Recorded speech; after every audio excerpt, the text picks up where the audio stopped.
Welcome back to the survival series where we are up to episode 6. As you would have seen in the title for this video, today I want to finally beat the game.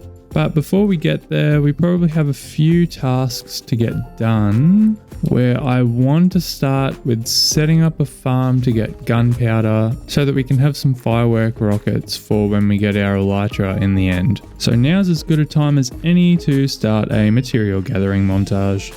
So at least for the start of the material list, I actually managed to get most of it out of our chests between that and crafting things up with materials that we already had. And then some of the first materials that I had to get were nice and easy, just redstone, soul sand. But then things got a little bit difficult when I had to go and get obsidian.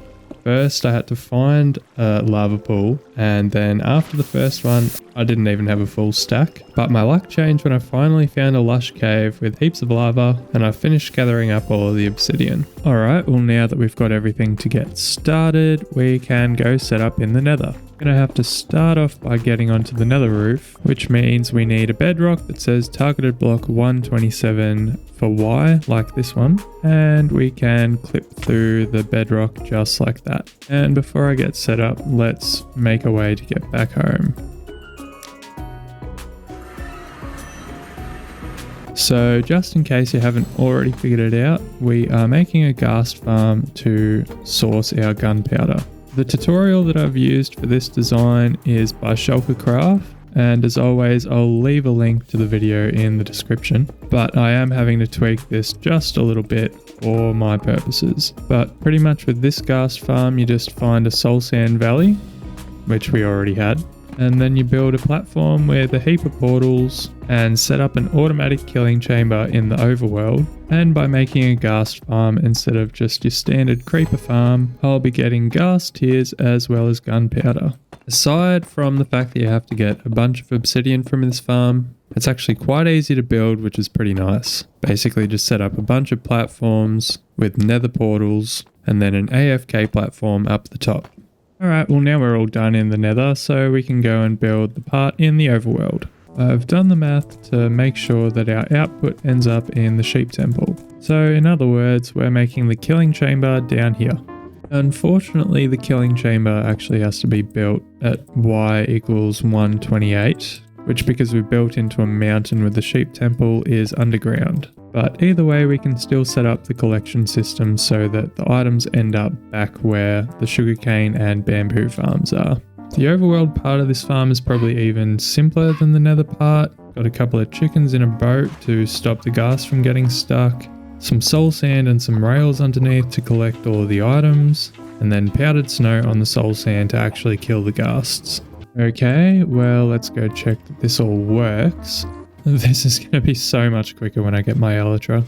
Once I've seen that a few baddies have spawned in, I'm going to go and check that everything's ending up in our loot chests. And once that's confirmed, we can come up here and AFK for an hour. Oh, I just saw a ghast baddie. Alright, let's go check this out. Okay, time for the moment of truth. Any ghast drops? Okay, cool. So it's working. That is exactly what I wanted to see. Alright, sweet. Let's go AFK this bad boy for an hour.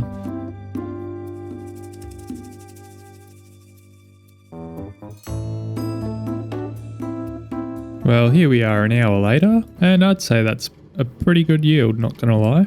Alright, well, I dare say we've got the gunpowder ticked off the list then. Alright, next up, I'm gonna get a bow that's actually worthy of fighting the Ender Dragon, because, I mean, I don't even have one yet, so... Although, fortunately enough, I think there's probably, like, some decent enchanted bows down at the skeleton spawner, so we'll go check that out. I think probably between these we should be able to get a pretty buff bow, especially seeing as we've got infinity and flame that we've got from these skeletons. Alright, so first I need to combine these two to get power 3, and then these two to get power 4. Then we've got these two will give us power 4 and infinity. And finally, we need 17 levels, of course. Okay. Well, let's take this anvil down to the skeleton spawner and get the levels we need. And with 17 levels, our bow. But I don't want to call it there because I kind of also need mending on my armor so I can repair that before we go. So grabbing out these emeralds, let's go to that village where we've trapped a mending villager. Here we are. You can wait right here. Well, hello sirs, right where I left you. Okay, well I need some books first. And I can at least buy one, but we're going to have to earn the emeralds for the other 3. Alright, start with the helmet. Best bet here is to go get a bunch of wood and sell sticks. Lovely.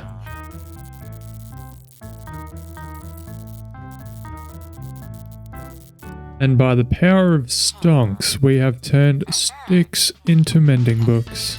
And now I've just got to go sit at the skeleton spawner again to get levels to chuck the mending books on the armor. Alright, so mending on all of the pieces of armor. And sit here and repair it. Well, now that that's all sorted, the final step is to go and get some Eyes of Ender, which of course means Ender Pearls and Blaze Powder, which best place for both of those at this point in the game is probably the Nether. So we'll go and get some of that stuff. Well, seeing as our in the Nether portal now takes us to the roof, I'll just quickly make a new portal.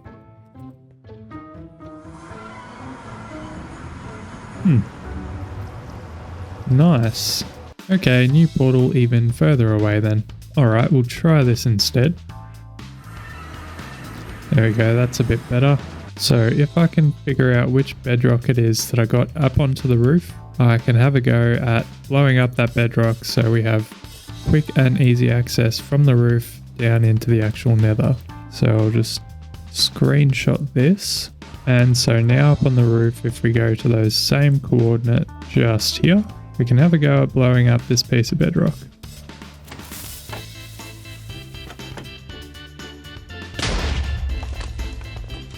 And I messed that up. I might just quickly grab some gunpowder and give it another couple of goes, I think. Okay, take 2.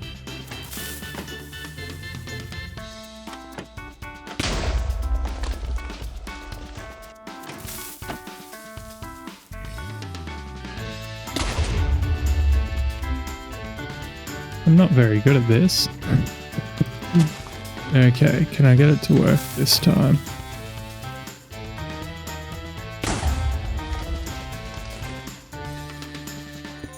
Nope. Well, let's make this last attempt count.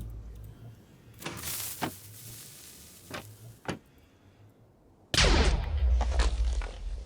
think it worked. Oh. Thank goodness. That was pretty pitiful. Alright, cool. So now we've got an easy way to get up and down into the nether roof. Or onto the nether roof, I suppose. Now I've just got to get like 16 ender pearls. Yeah, this might take a while. I started off trying to kill endermen in a soul sand valley, which took ages, so I then ventured off to find a warped forest where there's an abundance of endermen, and it sort of got me thinking, when endermen teleport away, are they going to the end maybe? Anyway, after I'd gathered up all the pearls, I then went to the nether fortress and fought a few blazes to get blaze rods. Well, now we have enough of each to make our eyes. But if being in the nether just now taught me one thing, is that my sword is not going to be strong enough to go and loot end cities. So one last bonus round to go and get some looting for the sword and hopefully a high level of sharpness. Alright, let's go. First try.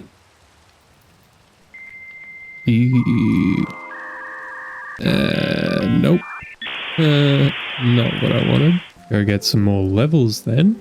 Well, not only did that take longer than I expected it to, but I have now also killed 4,000 skeletons, and it took me combining 4 different swords. And I also found a skeleton archer wearing diamond armor that dropped a piece, which is a 1 in 29,000 chance. So yeah, it took a little while to get this sword, but given the enchantments, it was worth it. So with that sorted, let's go find the stronghold. Okay, I'm pretty sure it's somewhere close to here. And we dig down here. Here we go. I had to do like 3 holes to actually find this. Alright, now let's find the portal. What? That was quick. Alright, not complaining. Cool, so we need 10 of our eyes. Ooh. Alright, set spawn point here. Pumpkin on. And here we go. Alright, well if you've seen someone fight the Ender Dragon once, then you know exactly what's about to happen.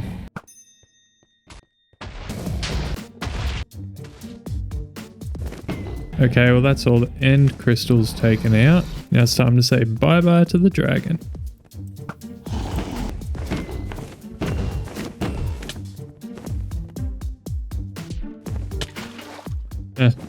Good thing I got feather falling. And bye bye dragon. Alright, so let's get this egg.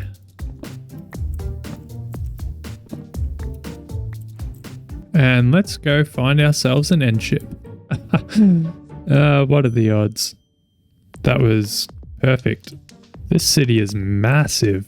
Okay, well, before we head in there, we'll grab a few ender pearls so that we don't die from fall damage from these shulkers. Yeah, 7 will probably do.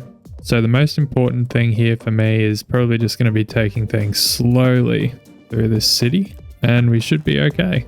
And I'll try and get as many shulker shells as I can.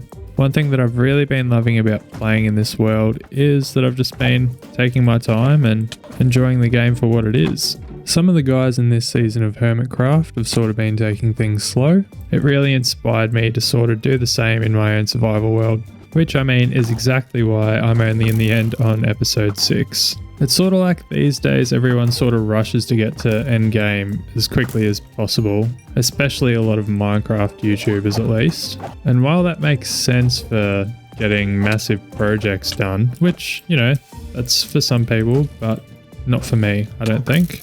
I'd sort of rather just take my time and enjoy the nostalgia of this game, which I think is really the beauty of it, because everyone gets to play the game the way they enjoy it. Anyway, that's enough monologuing for now. I am going to go and loot this place, and I'll check back in once I've got all the loot. Yeah, of course I had to save the best for last. The elytra. Finally. Or according to Mumbo Jumbo's logic in this season of ShulkerCraft, the most expensive item in the game? The item frame. Alright, well let's go flying and find another city. Been flying 7,000 blocks and this is the first city I come across. And my wings are nearly broken. That's just what I needed. With our wings nearly dead, we clutched it and found another boat. So another end city we shall raid. And boat number 2? Skadoosh. I hope I'm not the only one that struggles to hit these little levitation balls. Cool, another big one. Let's start with the ship this time. Oop. Alright, well I think I'm about happy with my haul, so we can head back home. And breaking our bed means that coming back through the portal, we are home. Awesome. Pretty happy with the haul here. Got a bunch of diamond gear, a few elytras, and then some other loot in here. And for some reason I only grabbed one of the 3 dragon heads that I got to. Not very intelligent sometimes. Well everyone, I hope you all enjoyed this episode as much as I did. That's about all we've got time for. So I'll see you in the next one.